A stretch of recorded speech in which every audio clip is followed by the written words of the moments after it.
They did it. They finally did it. And not right after I released the last video like I was kind of expecting them to, but they did wait until I was on vacation and turned my phone off heading into a movie for the first time in a theater in what has to be over a year.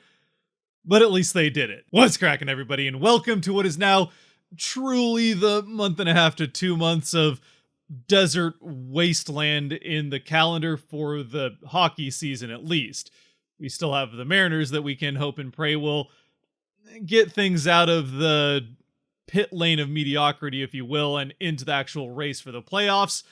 But as far as hockey is concerned, the next month and a half to 2 months are going to be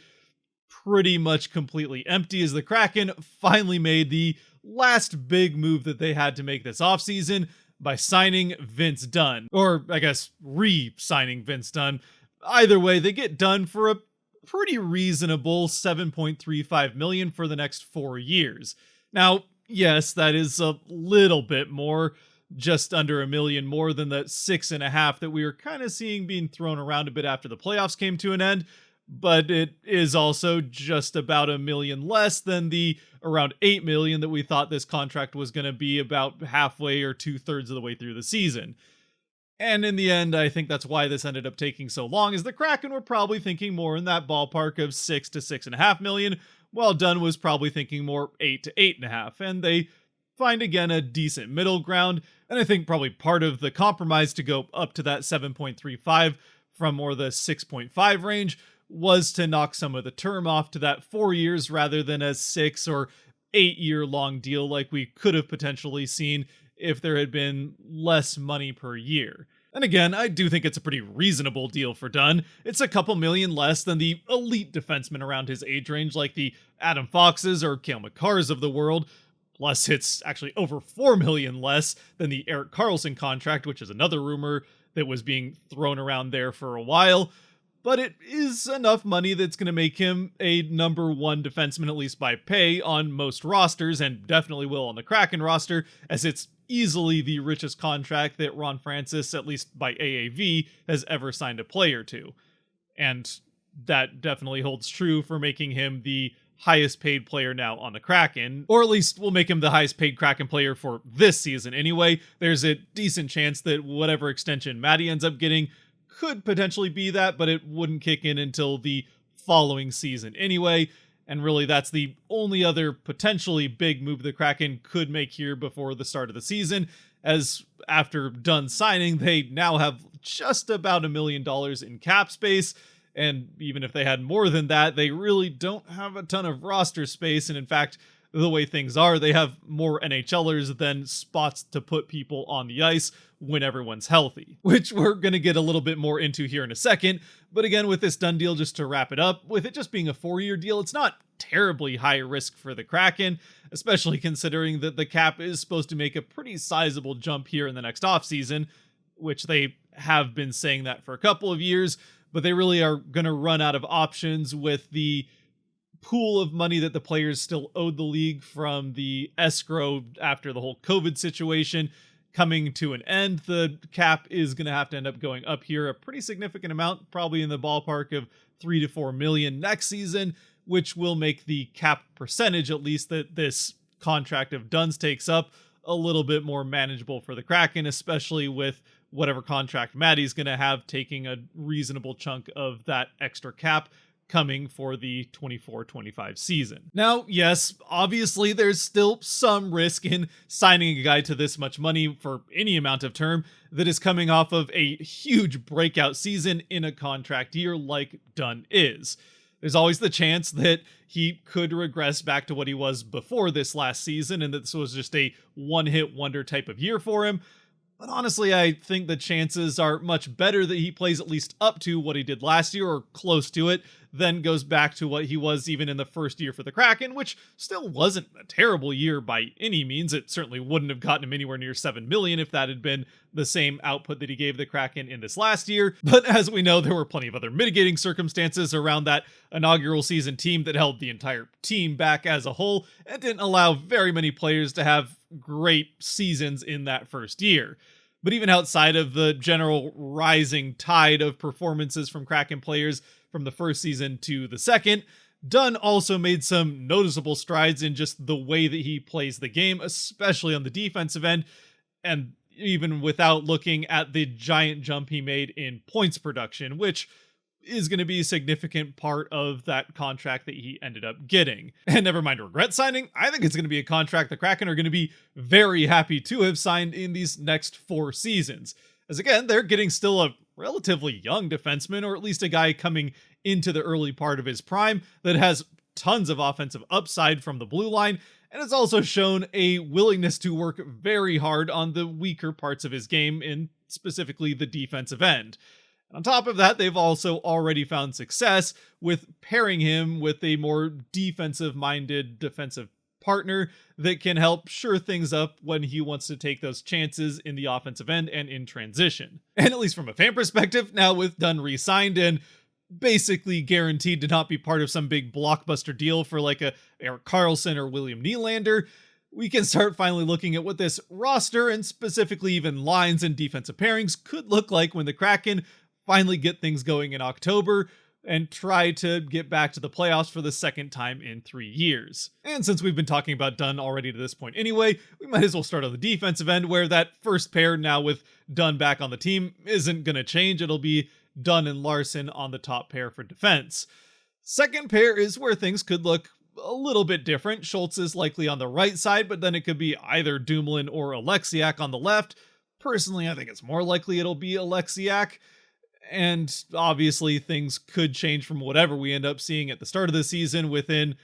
a game or 2, if not a couple of weeks, which then would leave Borgen and Dumoulin likely on the third pair, but there's always the chance that Riker Evans could move up to that left side along with Borgen, or heck, even maybe move up into a second pairing role, though I would expect that if Riker Evans does make the jump to the NHL, he'll start in a more sheltered role, probably alongside Borgen on that third pair. Meanwhile, on the forward end, this is where things really could look all sorts of different ways, depending on how ready guys like Cartier and Wright are to make the jump to full-time NHL players. Now, I already know that a bunch of people are going to jump in the comment section saying that Cartier should be in the lineup no matter what at the start of the season, and while I do think he has an inside track for earning that spot in the preseason, it's still not a guarantee by any means. Meanwhile, Wright probably does have a little bit more work here to do in the offseason to make that jump, but it's definitely doable. And again, he'll have a spot that he will have a chance to earn come the training camp and preseason in late September and early October. So anyway, with all of that in mind, and also assuming that Burakovsky is back healthy and ready for the start of the season, which it does sound like he's on track for, even if he hasn't technically been taken off of the IR yet. There's really no reason for them to do that until the start of preseason. But assuming he and, well, I guess everyone else are healthy for the start of the season, I see a few different ways these lines could end up going. Again, largely hinging on the readiness of Cartier and Wright. Also potentially Cole Lind, depending on what happens in the preseason, though I think he has much more of an uphill battle than the other two.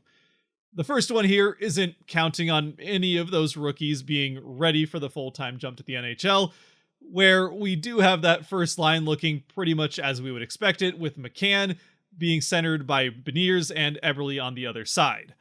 They've probably done that better, but Beniers in the middle with Eberle on the right, McCann on the left. You pretty much have seen this first line for a large chunk of last season, as long as all 3 of them were healthy.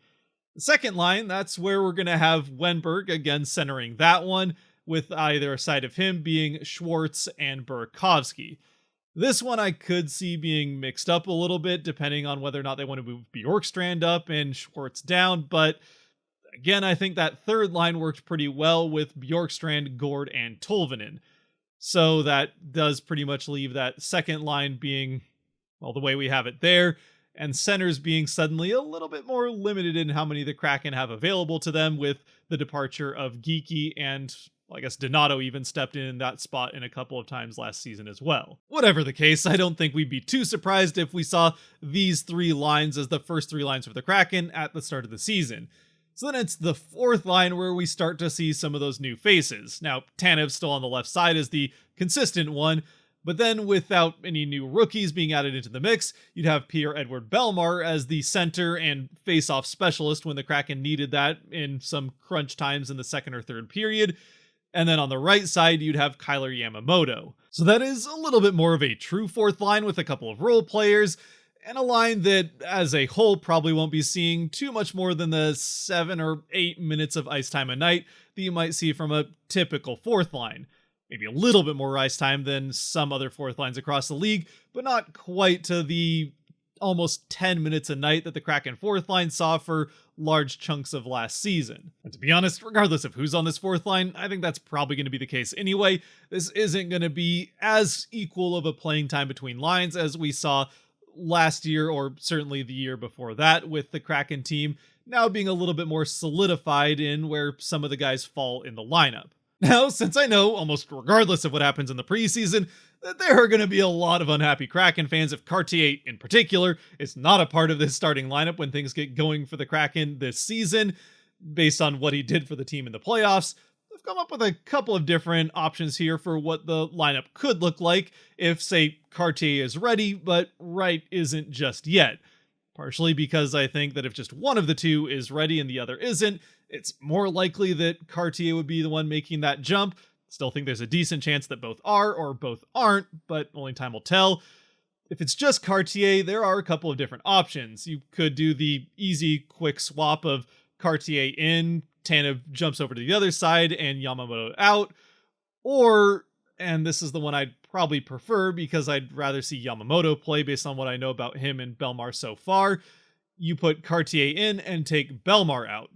But that does create an issue down the middle with the centers, especially with Geeky again being gone. So we have to mix things up the lineup a little bit more to get Cartier in while keeping Yamamoto on the right side. And the way that I see of doing that would be to move McCann down to center the second line and then just kind of move everybody up on the left side. So then you'd have Tanev up on that third line with Gord and Tolvanen, which we've seen all three of those work well together. And then you still end up with Schwartz on a first line with Beniers and Eberle, which again, we've seen that work. And Bjorkstrand with Burakovsky, and then McCann is a pretty good line in its own right as well. So obviously this does require a little bit more mixing around of the lines. And if the Kraken, and Hextall in particular being the one that's setting the lines, would rather keep the consistency, especially in that top six, then it might make this a little bit less likely to actually happen, and you'd just see Cartier go in for Yamamoto, or maybe somebody else is ready to make that jump to center from a wing that we haven't seen play there just yet. We'll just have to see what happens there. If they are going to try a little bit different lines like that, the start of the season would be the time to do it because they can practice it throughout the preseason and training camp and all that. But again, we'll just have to see how willing they are to do that mixing and matching of lines, or just try to keep especially that top six pretty solid as much as they can, barring any injuries that would happen. Plus, again, there's the part where Bellemare is their face-off specialist, and as long as he can hold his own the rest of the time out on the ice outside of taking the face-offs, then there's a strategic advantage to having him in the lineup. Again, this is one of those spots that will be pretty interesting to watch in the preseason with Cartier, Yamamoto, and what they do with potentially mixing and matching some lines to move some centers around if they feel like they need to get Cartier in and keep Yamamoto in if he plays up to what at least I think he certainly can. Of course, however, there is also always the chance, and this is probably the scenario that we're all hoping for because it's what's best for the organization, especially long-term, that both Cartier and Wright are ready to make that jump to be full-time NHL players. In which case, obviously what would make the most sense to keep things consistent would be to bump Yamamoto and Bellemare to the reserves to move Cartier and Wright in which case Tanev moves over to the right side for Cartier to play the left.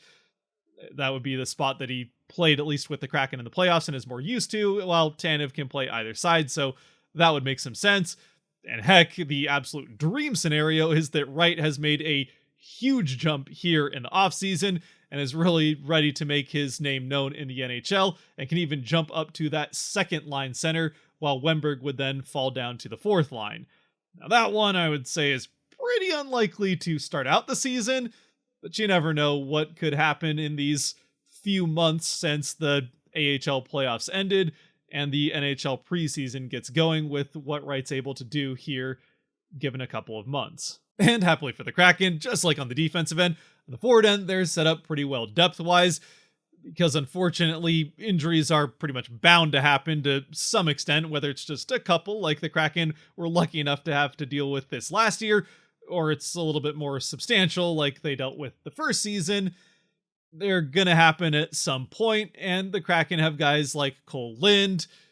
Belmar, Yamamoto, Cartier, Wright if he's ready, and even John Hayden as well. So there's plenty of other guys that the Kraken have that are ready to fill in and have some NHL experience, or are ready to maybe make that jump to the NHL in a more full-time role, like I think Cole Lind is getting close to, but that'll just come by a as-needed basis, and hopefully it's not too needed, but at least in the case of Cole Lind, it'd be kind of fun to see what he is capable of with a more consistent role, even though the way that he gets in is probably not the way that we'd like to see have happen. And finally, last but not least, we have the goaltending, which actually could be one of the most interesting spots to watch in this lineup in the lead up to the start of the season. The Kraken currently have 3 guys under NHL contract, none of them being two-way deals, so one of them's going to have to end up getting waived at the start of the season unless the Kraken decide to carry 3 goaltenders into the start of this NHL year. And while Grubauer is very likely to be the starter, that pretty much leaves it as a battle between Decord and Drieger. Now, to me, the thing that makes the most sense, having really not seen much of Drieger in over a year now, and he played decently at the AHL level, but honestly not that much better, or heck, actually Decord I think played a bit better than Drieger. What probably makes the most sense is to carry Decord in as the backup to Grubauer, and waive Drieger, as he's much more likely to get through waivers with the contract that he has over the smaller, about a third of the contract that Decord is signed to. Plus, again, teams are much less likely to take a chance on a goaltender that only played a little bit of AHL time in the last 16 or I guess more 14 months than a guy like Decord, who has played very well at the AHL level in back-to-back years and just almost won the Calder Trophy. The AHL championship trophy, to be clear, not the one that Beniers won. But with all that being said, I'd love to know what you guys think down in the comments section. Do you think I'm just totally out of my mind with any of these lines, or I feel like the defensive pairings are pretty straightforward. The only question mark there is whether Riker Evans is ready to join, but Dumoulin isn't making nothing as far as a contract is concerned, so it'll be interesting to see whether or not Riker Evans is ready to make that jump, and if he is, I would hope he gets a decent amount of playing time. Anyway, let me know down in the comment section what you think the Lions' defensive pairings and the goaltender situation is going to look like coming into this season in what unfortunately is still about 2 months away. Until then, though, we still have plenty of other things going on this channel in the next couple of months, a couple of 101s, and some more fun things that I've been working on. And now that I'm back from a couple of vacations, the calendar's a lot more open, so videos will hopefully be coming out here a little bit more consistently than they have over the last month or so. Anyway, if you made it to this point, thank you very much for sticking with me. Until next time, stay safe out there, be good to each other, God bless, and go Kraken!